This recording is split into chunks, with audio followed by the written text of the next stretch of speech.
The movie The Watchers opens in a remote, isolated landscape, immediately setting a tone of mystery and suspense. The camera pans over dense, foggy woods before focusing on a sleek, modern facility located in the middle of nowhere. This place is our central location, a high-tech research center cut off from the outside world. We are introduced to David, a seemingly ordinary man in his early 30s, who drives up to the facility. He's quiet, reserved, and appears to be struggling with personal issues, something hinted at through subtle flashbacks of a troubled past. Alongside him are other participants, all arriving for what they believe to be a scientific experiment. They include Sarah, a smart, skeptical journalist looking for a story; Marcus, a grizzled ex-military man with a haunted look in his eyes; Emily, a bright but socially awkward tech expert; and Henry, a wealthy financier who seems out of place in the group. The group is welcomed by Dr. Collins, a charismatic but enigmatic figure who heads the research project. He explains that each participant has been selected for their unique skills and backgrounds, and they will play a critical role in an experiment that will push the boundaries of human perception and understanding. Despite the lack of details, the substantial payment promised makes the group agree to stay. After a brief introduction and some uneasy small talk among the group, the participants are shown to their quarters and told the experiment will begin the next day. Overnight, strange things start happening. David experiences vivid nightmares involving an unknown presence watching him. The next morning, the group notices that their electronic devices, including phones, no longer work. The experiment begins with each participant being placed in isolated observation-style rooms. They are asked to sit in front of a large screen and focus on a specific symbol. Dr. Collins explains that this symbol is key to unlocking a part of the brain that allows humans to perceive reality in a different way. Skeptical at first, the group complies, but what happens next is both disturbing and fascinating. As each participant stares at the symbol, they begin experiencing hallucinations. These aren't just visual distortions, they are full-blown, immersive experiences of alternate realities, where time and space seem to warp around them. David finds himself reliving traumatic moments from his past, while Sarah sees disturbing visions of a shadowy figure following her. After the first session, the group regathers to share their experiences, and it becomes clear that something more sinister is at play. Marcus, the military man, reveals that he recognized some of the symbols used in the experiment. They're similar to patterns found in ancient texts linked to mind control experiments from wartime operations. He becomes suspicious of Dr.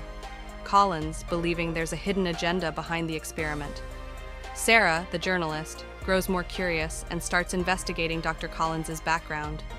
She uncovers some disturbing truths.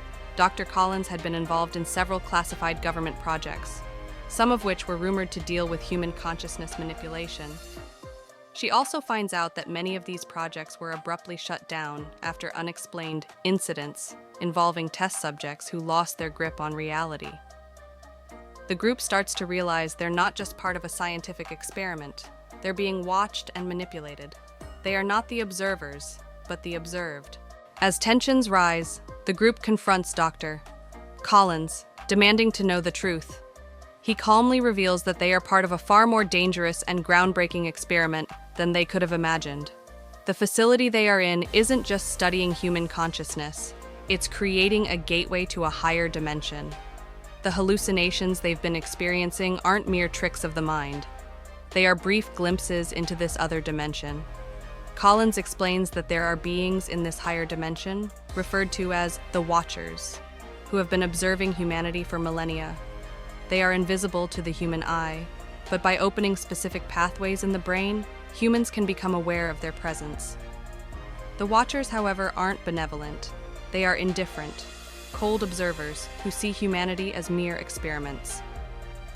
At this point, David's visions intensify.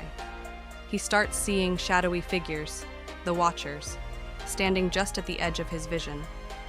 They seem to be observing everything around him, quietly assessing him and the others. As these sightings become more frequent, the group realizes that the experiment is far more dangerous than they were told. The Watchers are not just passive entities, they can influence reality and, more disturbingly, the minds of those who perceive them. With this terrifying revelation, panic sets in among the group. Emily becomes paranoid, convinced that the Watchers are manipulating her thoughts. Marcus, using his military training, tries to find a way out of the facility, but every attempt is thwarted. It's as though the Watchers are controlling the environment around them, trapping them. David, meanwhile, starts to piece together the truth behind his visions. His troubled past, which involves the loss of a loved one, seems to be connected to his ability to perceive the Watchers. He begins to believe that the Watchers have been influencing his life for years, subtly guiding his decisions to bring him to this very moment. As the group tries to escape, they encounter increasing resistance from the Watchers, who seem to manipulate time and space around them. Hallways stretch endlessly, doors lead to nowhere, and their own memories become unreliable. One by one, the group members succumb to the psychological strain. Emily loses her grip on reality, Marcus disappears without a trace, and Sarah becomes catatonic after a direct encounter with a Watcher. In the final act, David is the last one standing. He confronts Dr. Collins, demanding to know why they were chosen for the experiment. Collins reveals that David is a unique case. Unlike the others, he has a rare mental condition that allows him to perceive the Watchers more clearly than anyone else. The Watchers have been fixated on him for years, subtly influencing his life in ways he could never have imagined. As David's mind begins to unravel, he realizes that his perception of reality has been forever altered. He can no longer distinguish between the real world and the Watcher's dimension. In a final, desperate attempt to escape, David confronts the Watchers directly, hoping to sever their influence once and for all. The movie ends ambiguously. David is shown walking down a hallway that stretches infinitely. His face is calm, but his eyes betray the terror of someone who knows he is being watched, forever trapped in a reality that is no longer his own. The final shot lingers on a Watcher, standing silently in the background, observing David as the screen fades to black. The Watchers is a psychological thriller that explores themes of perception, control, and the nature of reality.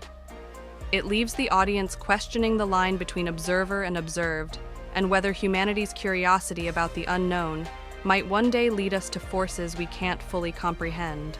And that wraps up our recap of The Watchers, a film that really leaves you questioning what's real and what's just out of sight.